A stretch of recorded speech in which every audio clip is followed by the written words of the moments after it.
Това наистина се случва, когато ходиш бос в продължение на една седмица. Ходенето е една от най-първичните форми на движение на човека.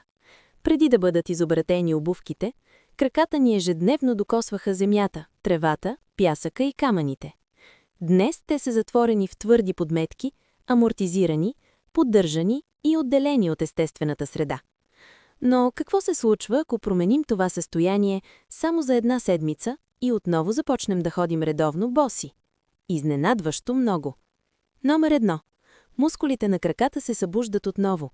Краката ни се състоят от над 30 мускула, 26 кости и повече от 100 връзки. В обувките много от тези мускули почти не се използват. Когато ходим боси, те изведнъж трябва да работят активно, за да поддържат баланс и стабилност. Още след няколко дни краката се чувстват по-силни. Тъканата на краката става по-активна и дори малките мускули, които са били в състояние на покой в продължение на години, се активират отново. В дългосрочен план това води до по-стабилни крака и по-малко неправилно натоварване. Номер 2. Позата се подобрява осезаемо. Ходенето бос автоматично променя начина, по който вървим. Тялото се изправя по-естествено. Крачките стават по-къси и по-съзнателни. Това облегчава гръбначния стълб. Тазът се изправя и напрежението в гърба, бедрата и врата може да отшуми. Много хора забелязват, че само след няколко дни стоят по-права и се движат по-лесно, без да мислят активно за това. Номер 3. Кръвообращението се стимулира. При директен контакт с повърхността се стимулират безброй нервни окончания в стъпалата. Тези стимули стимулират кръвообращението не само в краката, но и в цялото тяло. Студените крака стават по-рядки, краката се чувстват по-леки и кислородното снабдяване на клетките се подобрява. Особено хората, седяща работа след кратко време, усещат приятно усещане за топлина и изтръпване, което е признак за по-добра циркулация. Номер 4. Подобряват се балансът и координацията. Без изкуствената стабилност на обувките, тялото трябва само да се балансира. Това тренира чувството за равновесие, т.е. способността да се възприема собствената позиция на тялото в пространството.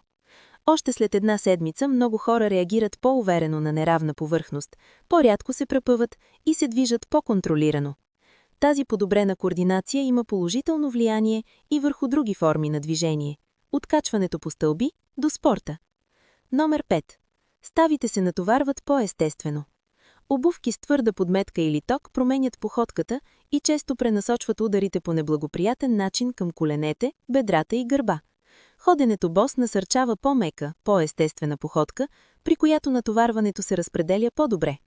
По този начин ставите се облегчават и съществуващите оплаквания често се усещат по-слабо. Тялото отново се научава да амортизира движението, вместо да го предава. Номер 6. Имунната система получава стимули. Контактът с неестествени повърхности излага тялото на множество безвредни микроорганизми. Тези стимули могат да тренират имунната система, подобно на чистия въздух или престоя в природата. Същевременно по-доброто кръвообращение и намалението на стреса подпомагат защитните сили на организма. Много хора се чувстват по-здрави и устойчиви след една седмица ходене боси.